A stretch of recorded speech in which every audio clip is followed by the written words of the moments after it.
siya nag-ari dito sa Pilipinas, baka siya na ang mag-ahari dito. Dahil ang Pilipinas ay isang pinili. Israel, doon pinakot siya, doon lahat ng sakit nagampanan at nabigay sa kanya ng mga tao, mga hayop. Ang gusto ng Ama sa 26, magpapakita na siya. Kaya naman. Ha? Kaya na po yun. Mapalag ka kung anuman ang iyong mga kagustuhan, ang anuman ang iyong mga dapat mong gawin, pray God. Siya nga, Diyos yan eh. Oo. Yung kayo una at ang huli eh. Number yun, number 10. 64 ko na. Hindi. Tingin. Umpisa nyo na yan. Tingin. 2026. Sabi ng Ama, huwag kayong mag-alala. Makikilala. Isipin ninyo kung anong ang gawain niya noon, ganun din ang gawain niya. Walang pagbabago yan. Siya pa rin ang ugali niya. Nag-aral siya, nagturo siya ng aral sa mga may aral, at siya ay walang aral. Dahil yun ang sugo ang nakasulat sa lahat. Tama. Magtanong kayo. Yun, kung alam niyo kung sino yun, ma-blessing. Sabi niya, God ang bless lahat ng bagay, kung ano man nararamdaman ninyo, ano man ang napansin niya, nakita ninyo, kayo ang pwede magusta. Kayo din ang magsasabi kung sino ba siya. Dahil lahat yan ay nasa kanya. Lahat. 2026, boom!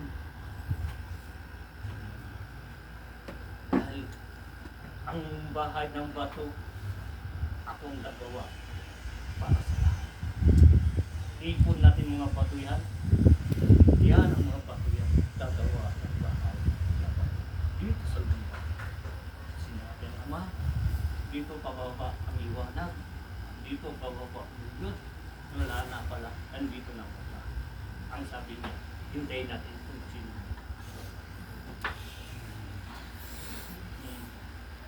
Isipin mo, ito. Paano ni Jesus? Paspas lang at tubig. Nagpapaliwanag saan-saan lugar, saan-saan sista, mga may katungkulan ay lahat ay tinanggap siya. Dahil dito naman wala akong masasabi. Dahil sino man ang tumama sa akin at pinuntahan, sila masasabi.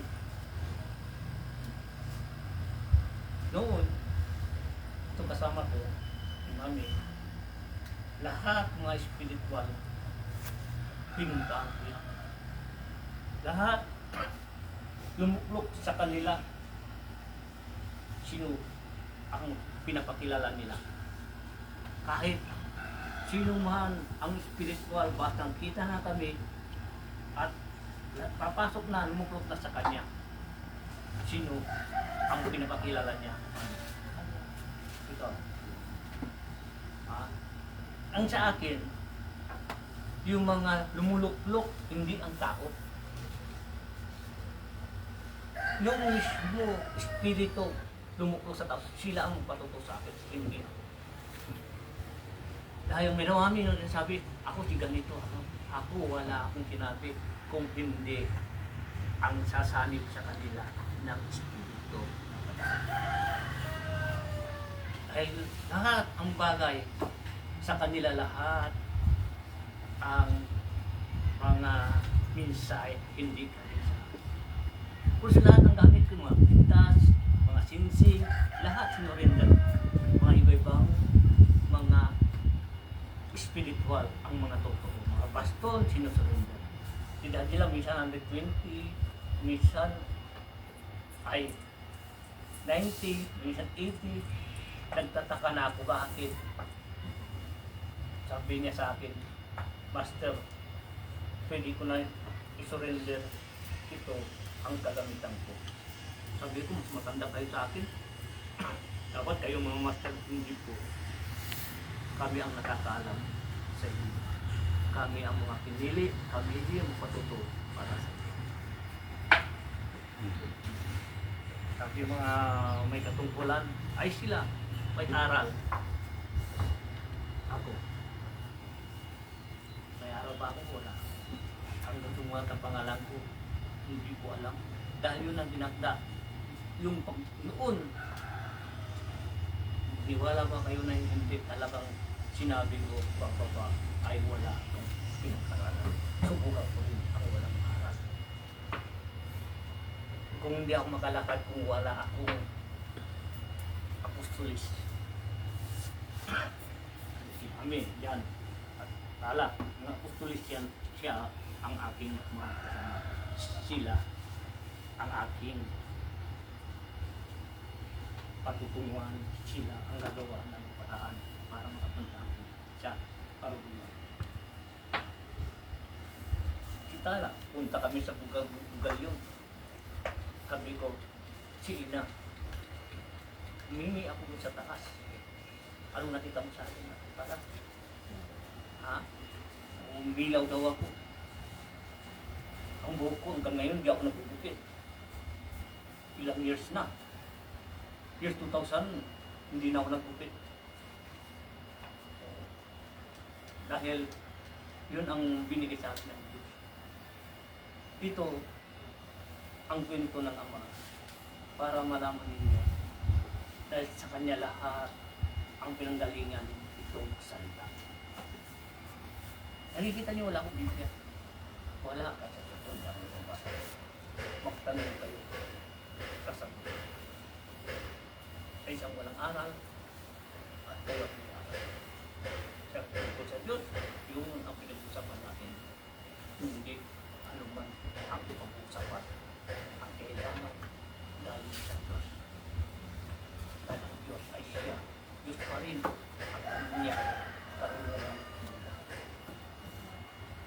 Tama? Ito, kabila, Ama, malakas po ang iyong kapangyarihan. Wala akong kapangyarihan kung hindi ang nagsubo sa akin. Ang bigay sa akin yung pagsamantala para sa inyo. Isa akong naglilingkod. Isa rin ako naglilingkod din sa inyo. Ang kapangyarihan galing sa Diyos. Wala akong kapangyarihan. Dahil ako ay siya. Ako yun. Aking kasabi. Kung tama ba? Hindi. Dahil yun ang utos sa akin ng Diyos. Si Mami, kung kami sa Quiapo, alas 6. Kami na lang ang pumasok doon sa Quiapo ng alas 6 ng hapon.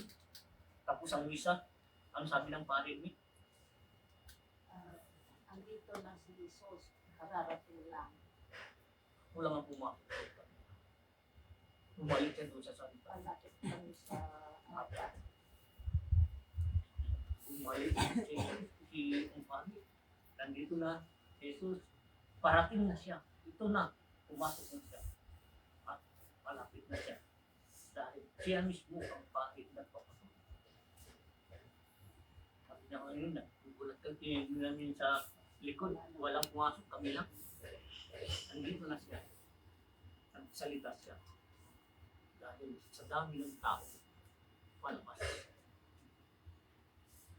So, ang lahat yan, hindi ako magpatutuwa kung hindi ang tao papasukan ng Holy Spirit. Kurso sa akin dito, hindi ako, wala akong kaya magsalita sa harapan ninyo kung hindi ang nagsub sa akin, sa Kanya ang lahat pinanggalingan itong salita. Ngayon, isipin ninyo kung tama ba ang aking sinasabi o mali. Tama po. Dahil Ang gusto ng Diyos kapayapaan. Huwag natin sayangin at andito kayo sa lupa. Mag-ipon tayo ng kayamanan, ng kabutihan. Huwag mong husga, huwag manira, dahil oras na gumawa ka at babalik sa iyo. Walang gumawa na mabuti kung hindi kapalit na mabuti. Walang gumawa ng masama, ang kapalit ay masama. Dahil iba yung reverse na kamayan para ang lahat yan matatawan ang bawat isa sa lahat. Eh, sabihin ko sa inyo, ang mga kalamahan, ang mga pamilya, magsisiraan yan hanggang matatag ka. Dahil kung ikaw ay hindi matatag, ay parang matatalo ka nila. Tibayin mo yung isip mo, tibayin mo ang dibdib mo, kumapit ka lang kung Jesus. Siya ang tunay natin kaligtasan. Kung nakasamaan at may manila, huwag niyo yan pansinin. Dahil sila, iba ang Diyos nila. Ginagamit pa nila ang Diyos ni Jesus. Ang pangalan ni Jesus, ay hindi yung pangalan ni Jesus ay pag-ibig. Kahit man sino man ang gagamit sa Diyos, ayaw ng Diyos at maglura ka, ayaw ng Diyos, pamintas ka. Ang Diyos ay dala niya ay pag-ibig. Tandaan ninyo, kahit sino man ang nag-aaral ng salita ng Diyos, kung nagusig ang nagusga, wala ang Diyos sa kanila. Dahil tayo ay freedom. Naging ka, iglesia ka, kakibuka ka, sari-sari, religion. Sa pangalan ni Jesus, dapat mong pamilya tayo lahat. Isang tunay tagaligtas natin. Dahil ang dala natin ang kapayapaan. Ang pagpipig. Ang bawat. Hindi yun sabi, kami ay ligtas. Sa kanya sila ang ligtas. Lahat ang sasagot, sila ang mga ligtas. Wala pang magliligtas. Wala pa, hindi pa nakaharap ang tunay tagaligtas sa akin. Wala pa nagsabi, nakausap na ba ang si Jesus? Ang tagaligtas. Kung wala pa, aka pa, wala pa sigurado. Kailangan magpasal ka, magkaro ka, basta ayusin mo ang ugali na maganda, ang Diyos ay nasa iyo. Amen? Hindi yun, mura doon, mura dito, tatapos yung bang tatawagin mo, maka-Diyos. Dahil ang tunay maka-Diyos ay ang laging sasabungaw niya ang bibig niya, ang salita niya, pag-ibig, kapayapaan, ang saya. Ituklas ang dapat ituklas ang lahat sa pangalan ng Diyos. Mas mabuhay tayo. Kumakapit tayo sa Diyos. Sa pangalan ng Diyos. Portion sa atin dito ay freedom. Ito binigay ang logo ko. Ito, December 22, ang logo sa Makati. Alas 2:45, ito, yung pagkat ito. Una-una siyang bituin, bumaba. Tinataka niya sa damit ko. Sabi ko, hindi ko sila kilala. Sabi niya, Mary, kunin mo na sa ratanan ko. At mamaya, kunin mo ng damit mo. Pag kunin ko, tinataka ng bumaba na naman ng bituin. Sa terrace kami. Tinatakan nila. Sabi ko, maraming salamat. Babae, lalaki. Dahil ang sabi ko, Ama, maraming salamat. Ngayon, saan po, ano pa ilalagay natin ng pangalan? Dumating na po isang babae sina. Dito lang sa Pangasinan, hanggang nagkita kami 2010. 2011, ito na ang binigay. Sabi niya sa manawag, sabihin mo sa kasama mo, maganda ng papel at perfume. Isusulat ko sa ulap, dugang sa manawag sa labas. Yung sa blue, isusulat ko, gayahin niya. Habang ginayahan niya, sabi ko, handa mo na yung papel, ang perfume. Ano gagawin? Bibigay ng pangalan ng templo. Tayo natin ng templo ng Diyos. Yun. Yung binigay sa kanya. in time message of Yahweh for New Jerusalem, temple living God, Jesus Christ, buhay na Diyos, ay siyang hahawak. Also, ang ulap, habang ginuguwi, habang sinusulas, nabubura. Ito ang hinahanap ng araw. Basahin mo. November 11, 2011, 11:11 a.m. Yan din ang mga Rizalista ang hinahanap. Ang sa akin, galing sa taas. Pusang pangalan ng templo ko, galing sa kanya. Tubig, basbas, at paliwanag sa kanyang puso. Ang lahat yan, wala ako magawa kung hindi lang dapat lang ako masusunod sa kanya. Kung hindi dahil sa kanya, wala ako dito sa lupa. Laging tandaan, kung hindi sa kanya, wala tayo dito sa lupa. Kung yung bumalik sa taas, gagawa kayo ng maganda gawain dito sa mundo. Dahil tayo binaba dito, binigyan pa tayo ng pangalawang chance. Binigyan tayo ng katawan natin pagsamantala. Kung ikaw ay nagbago at maganda ng iyong gawain, babalik din tayo. At gusto pa ng Ama, pwede pa kayo liligtas kung kayo ay gagawa ng mabuti.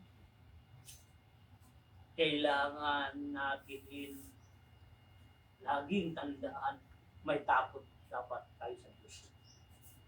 Dahil siya ang tunay natin kaligtasan. Nandoon sa kanyang tahanan ng buhay na walang hanggan. Sa pangalan ni Jesus. Tanong ka, tanong. Dahil lahat yan, kailangan nyo rin magtanong. Kung may nalaman kayo, i-share nyo naman sa akin.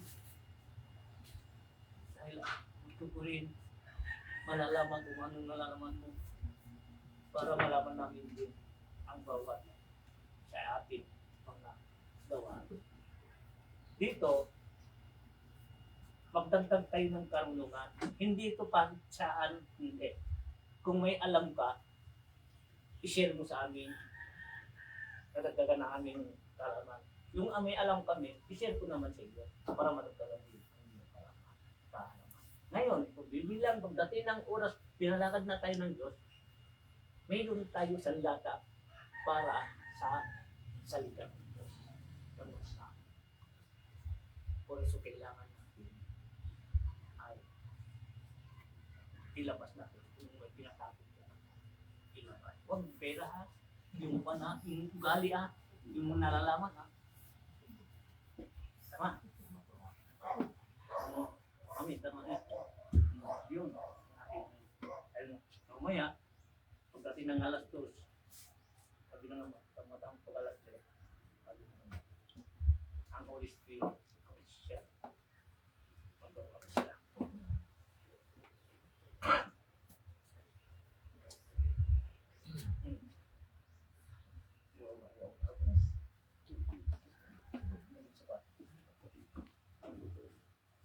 Dahil ang lahat yan, tayo na uma. Wala ka, Linda, tanda ka. Doon ka sa pan, nagbablog ka, may kung ka, sandata ka. May danda ka. Dala ka rin. I-share mo na kami. Ha? Ano? Oh, hindi lahat ng bagay. Kahit hindi mo dala, kung binabasa mo, dapat i-memorize. Hindi na lahat ng oras dala-dala. Ang tunay na Biblia, kung nabasa mo, ilagay mo sa isip. Dala-dala mo. Yan ang sandata mo sa lahat. Tama mo. Ibig sabihin, pagpasa mo sa Biblia, pag-close ng Biblia, close na rin yan, wala na rin. Close na rin. Wala nang natira. Wala na natira. Hindi Tandaan ninyo, kung kayo ay nagbabasa ng Biblia, nagbabasa, kung memorize ninyo, yan ang sandatan niya. Halimbawa na wala kang Biblia na basa na, alam mo pa rin ang iyong hiling sa kanya. Hindi yun. Hawak ng hawak, katawin buburay. Wala. Ibig sabihin, kung ka lang nagbasa, takot ang bata, niyalit nyo na, nililid mo na lang, hindi mo nilagay sa kaputi mo. Lagay sa kaputi. Para ay yan ang sandata mo. Bilang araw kung walang Biblia, may Biblia ka na nakatama.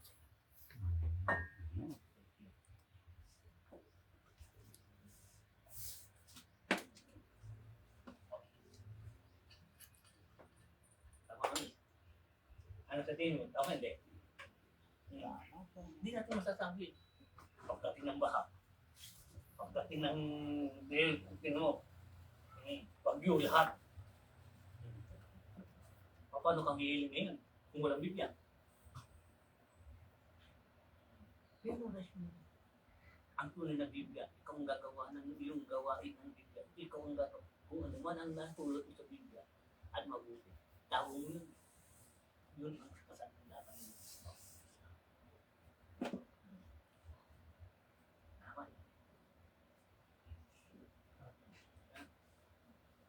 Hindi yung lagi tayo nagbabasa. Dapat, kung kayo ay nagbabasa ng Biblia, dapat marami na kayong alam at naipon. Dahil sa kanya tayo hihiling, sa kanya tayo hihingi ng kaligtasan. Dapat yung hiling mo, itago mo yan. Huwag mo yan buburay sa isip mo. Bilang araw ay walang Biblia, meron ako ipagkalaman sa masamang espiritu.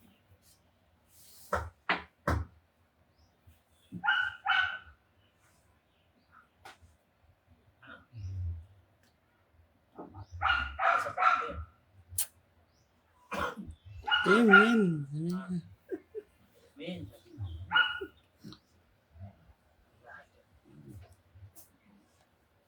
Siguro nung bata pa ako, naglilingkod na ako.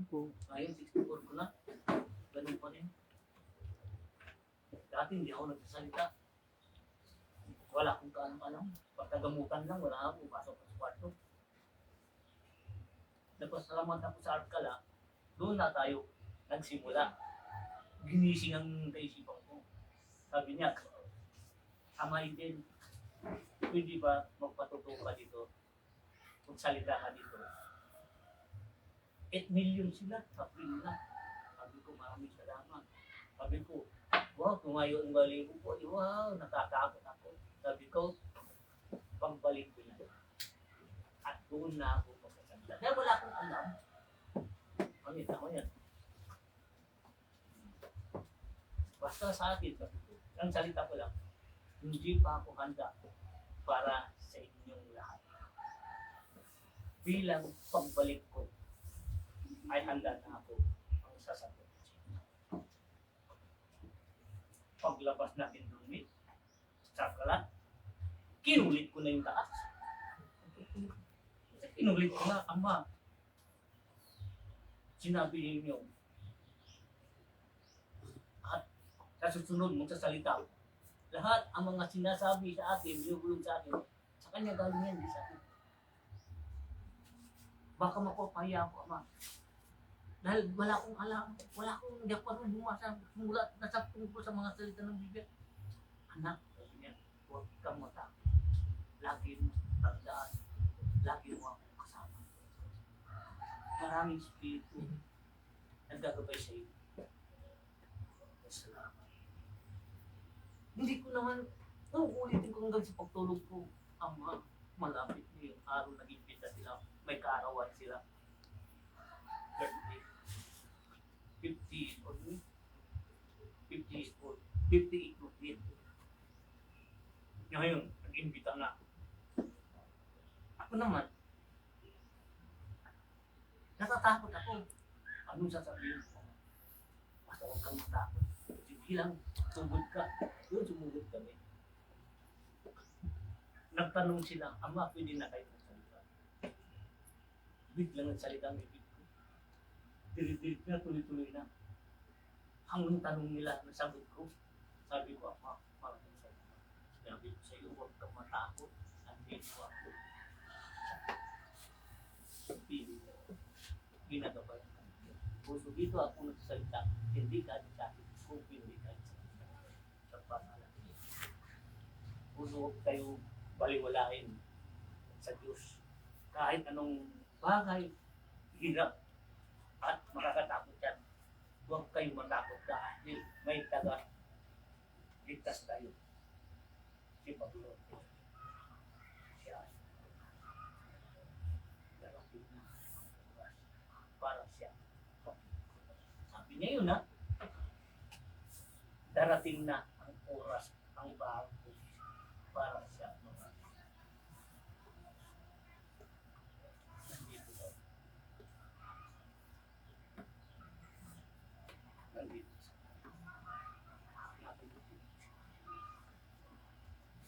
Siyempre, hinihintay ko ang kanyang himala bago siya.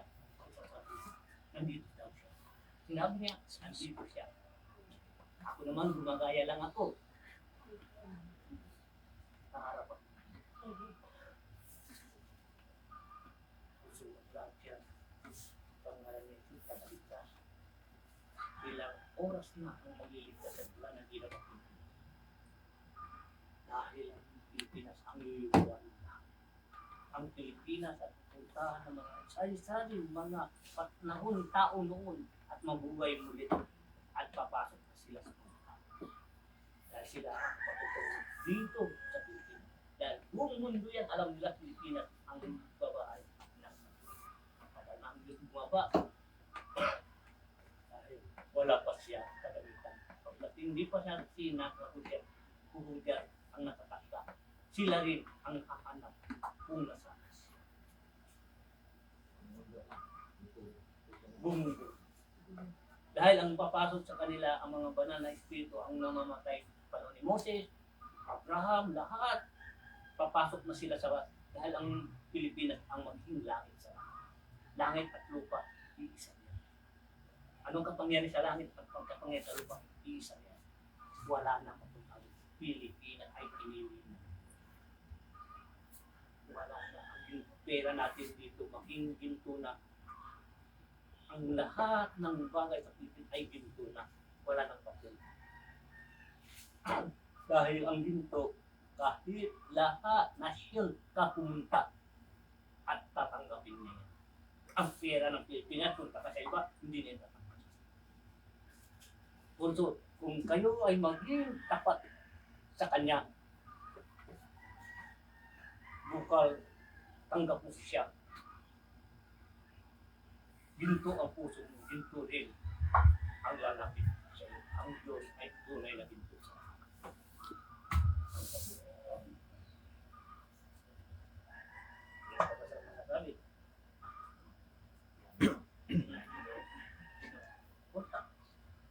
Dahil ang Pilipinas babalik sa dating gawain mo. Papalag na ang Pilipinas. Kahit tuldok lang ang Pilipinas. Yan ang gusto ng Diyos. Tuldok lang, lit ang Pilipinas. Dahil yan ang paborito. Mga tatlong persona, Lutong, Bisaya, hindi na lang. Ang Bisaya niya. Sa pangalan niya. Also, ang sandatan natin, pag-ibig ang daladala natin. Huwag natin sayangin ang panahon dito tayo. Pag-ibig ang daladala natin. Dahil pag-ibig din ang bibigay sa iyo. Tama ba? Tama po. Tama ng tama kayo, di mo naman kayo magmamahal. Tama. Ngayon, wala kayong matatago dyan yung kunting tanong lang. Bakit? Kung ako nagsasalita, walang gusto magtanong. Walang sumagot.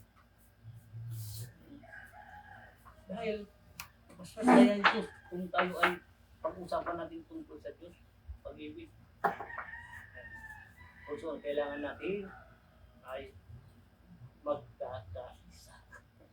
Mabuhay kayo, mabuhay si Lord, mabuhay ang lahat ay nangyari. Amen. Pangalan ni Ngayon, hindi na tayo mag-pray ulit. Salamat ang mga mensahe na pa dito. Kahit kunti lang ay masaya sa pangalan ng Jesus. Amen. Buhay tayo. Buhay kaya. Thank you for watching and God bless po sa lahat. Ganda niyo sa at sa lahat dyan. Kay Texture Kalyanta. Okay, thank you for watching and God bless po. Start namin tayo manalangin. Yan tayo may napulot ng aral sa salita ng Diyos. Patungkol sa ating bansa. Thank you for watching and God bless po and love you po tayo.